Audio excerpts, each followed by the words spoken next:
The day was December 28th, 2010. A 16-year-old visiting some family in Baltimore, Maryland, vanishes off the streets without a trace, leaving a family and a community in shambles.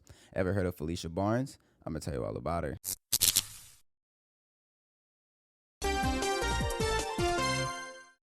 Well, tonight, police say they're in desperate need of the public's help. They are searching for a missing teenager from North Carolina. She was in Maryland visiting relatives during the holidays when she disappeared without a trace. Born January 12, 1994, she loved reading and theater. Phylicia was an incredibly smart student. She was an honors student at Union Academy in Monroe, North Carolina. She was on track to graduate early from high school and was looking forward to a great future. Her goal was to become a teacher or a counselor, as Phylicia loved working with children. She was accepted into Townsend University outside of Baltimore to pursue a degree in early childhood education. Phylicia grew up idolizing her older sister, Dina, who was living in Baltimore. The two would be described as the best of friends. Phylicia had a bright future and a lifetime of success coming her way. Unfortunately, she would never live to see any of it. You see, Phylicia left her sister's apartment complex heading to a road plaza on December 28th, 2010, but she never made it there. She was never seen again. Her sister, in a panic, calls her over and over, but her efforts were no use. Phylicia's cell phone, credit cards, and her Facebook went silent. She was very active on social media, so for everything to just go completely silent was very strange. Phylicia was simply gone without a single trace. An hour later, after her sister first began calling her phone, with no answer, she dials 911 to report her missing. Red flags started to show when they noticed that she didn't take anything with her. If you're going shopping, it's very strange to not take any money. You see, red flags are starting to pop up here. Because of this, it gave investigators the idea that she didn't leave willingly. The whole family was working with law enforcement and was being as cooperative as possible. Everyone having this common goal in mind to bring Phylicia back home. Everyone except the older sister's ex-boyfriend. Now, before you say, why would the ex be helping? Let's take a look into the role that the ex-boyfriend played with Phylicia. You see, Phylicia had a simple schoolgirl crush on her older sister's boyfriend, 28-year-old Michael Johnson. He often acted as the chaperone for Phylicia since he was 28 and she was 16. As their friendship developed, it's hard to say if Phylicia wanted more with her sister's then boyfriend. But it is worth noting that the day she mysteriously disappeared, Michael called out sick from work and weirdly disappeared for a period of time as well. The sister, worrying sick, calls Michael over and over, but he wouldn't pick up. When she finally did get in contact with him, she began telling him that Phylicia was missing. Michael's response to everything was strangely calm. He responded with saying things like, "Keep me updated," and "You want me to come over there?" Strange behavior for someone who called Phylicia his little sis. Also, Michael was the last person to see Phylicia before she went missing. So as you can see, red flags are starting to go up left and right. He was moving his things out of the sister's apartment the day she went missing. Police and investigators searched high and low to find Phylicia, and the case became major headlines. A 16-year-old gone off without a single trace caught the eyes of many. 3 months after her disappearance came a renewed effort to find Phylicia. A $36,000 reward was offered and billboards were placed along major highways. Our big story this morning, there's still no sign of Phylicia Barnes. She's the 16-year-old who disappeared last week. Police responded to a report of suspicious activity yesterday afternoon, but still no significant leads. 11 News reporter George Lettuce is live in South Baltimore, where police are taking a new approach to locate the teen. Good morning, George. Mindy, good morning. Jen, good morning. Police are in the hopes of gaining some good information, some awareness on this case. Police are now using billboards across Baltimore City. We are right in front of one here along 295 as you come into the city, right by M&T Bank. It's one of these electronic billboards that switches every 10 seconds or so, so hopefully while we're live on the air, you can get a glimpse of it. As for the latest on the case, late Wednesday afternoon, suspicious activity spotted by an FBI helicopter prompted a search of a dumpster near the Reisterstown Road Plaza, but investigators found found nothing. The shopping area is close by the Reisterstown Square Apartments, where 16-year-old Phylicia Barnes was last seen, and where investigators spent hours Wednesday searching and going door to door, passing out flyers with the missing teen's picture. Barnes is from North Carolina. She was in Baltimore visiting her half-sisters over the holidays. On April 9th, 2011, Maryland State Police conducted a massive search of the Valley State Park. More than 100 members of law enforcement and volunteers helped search for Phylicia. But soon, everyone was about to get their answers, and it wasn't one that they were hoping for. On April 20th, 2011, at 7:30 a.m., 4 months after she was reported missing, workers spotted a body floating in the river. Police confirmed the next day through a tattoo and dental records that the body was that of Phylicia. She was found 45 miles away from where she disappeared. Following an autopsy, her death was officially ruled a homicide. As you can see, y'all, red flags have been going up all around. You know what I'm saying? Everyone is on edge. They're all like, this is very strange for her to just vanish without a single trace, without telling anybody. They thought it was very strange, and investigators did too. All eyes were immediately drawn to the ex, Michael Johnson. Remember when I told you he was the last person to see Phylicia that day?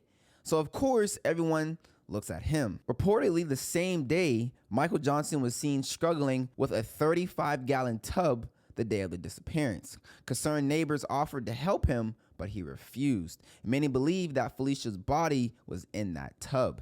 It appears that Michael may have been more than just a willful chaperone to Phylicia. Phone records showed that the two exchanged more than 1,300 text messages during the last few months she was alive. Also, with the evidence of him carrying the 35-gallon tub and him being the last to see Phylicia, police felt that they had enough to charge Michael. And on April 25th, 2012, he was charged with the murder of Phylicia Barnes. Late breaking news involving the murder of 16-year-old Phylicia Barnes. Yeah, 11 News has learned there has been an arrest in the case. 11 News reporter Kim Dacey joined us live from police headquarters with more details for us. Good morning, Kim.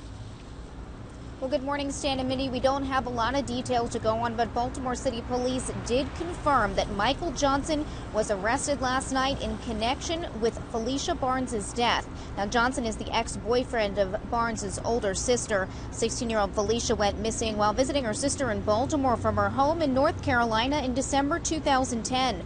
Her body was found in the Susquehanna River a few months later. Medical examiners ruled her death a homicide. At a hearing 2 days later, the state attorney stated that Phylicia died by asphyxiation in her sister's apartment and was carried out in that 35-gallon tub. No motive, although, was presented at the hearing.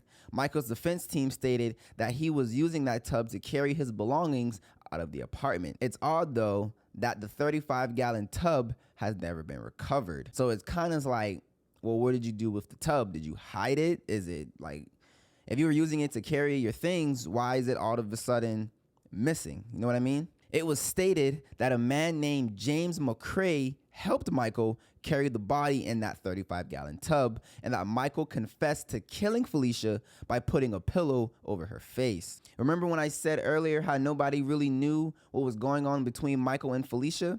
Well, we're going to dive a little deeper into that. It had been mentioned in court that the two were sexually involved with each other, and Phylicia wanted more than what he wanted, but obviously he couldn't give that to her.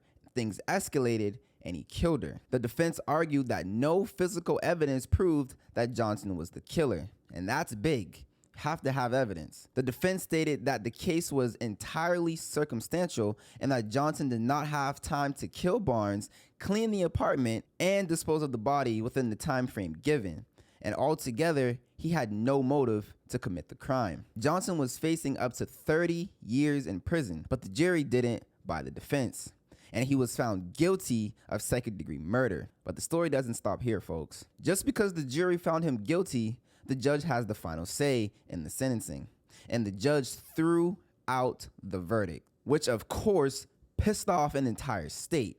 The reason the verdict was tossed was because of James McCrae's testimony, who was described as a petty criminal who couldn't be trusted. Also to blame for this was the state of Maryland, who completely botched their side of the case. They did not turn over all the information they were supposed to, and it ultimately cost them the case. So the judge ordered a new trial. During retrial, the case took a really bizarre turn, going back to no one really knows what the hell has been going on with Phylicia and Michael. A video of sexual acts being performed was played in court. There were 4 participants in that video: Michael's older brother, Phylicia, and Phylicia older sister Dina was in that video. So you got a grown-ass man, his grown-ass brother, her grown-ass sister, and this 16-year-old in a video doing sexual acts.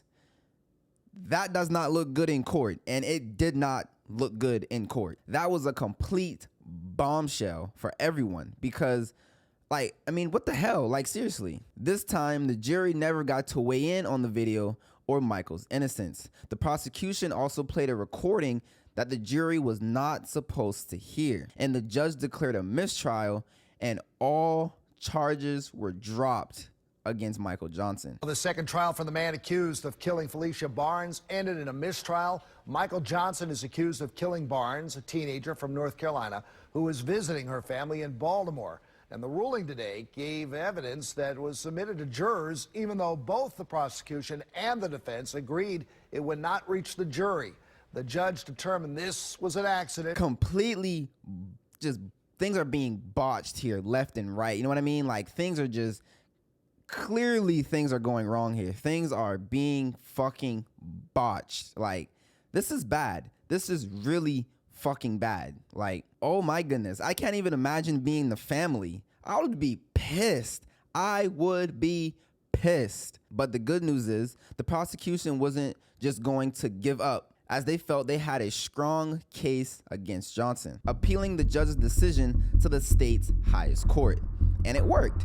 The second-degree charge against Michael was reinstated, and a third trial was ordered. But this time, things were not looking good for the grieving family. On the last day of court, the judge asked a question that would ultimately decide Michael's fate. The judge stated, and I quote, "Where's the evidence?" The judge went on to say, "The bottom line is that there are far too many questions left unanswered for any fact finder to find him guilty beyond a reasonable doubt." And with that being said, on March 30th, 2018, 8 years since her death and 3 trials later, Michael Johnson was acquitted of all charges and is now a free man. I mean, Mr. Johnson, so how does it feel? You are out. You're out, Mr. Johnson. How does it feel? How does it feel, Mr. Johnson? Holy crap. Holy crap, y'all. That is...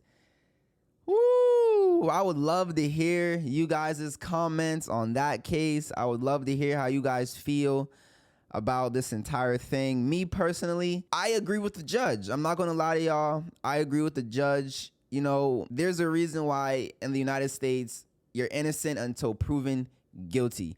And even though they did have some evidence that may have linked him to the crime, there was not anything that was so, like, you know, broad to show that Michael was the killer. I mean, I don't know, y'all. It's just one of those things where innocent till proven guilty, and I don't think they had enough to charge this man with 30 years in prison for her death. I don't know. I don't know. It's one of those things, but I would love to hear what you guys think in the comments down below. But that is going to do it for this video. Thank you guys so much for watching, and I will catch all of you guys in the next one. Peace.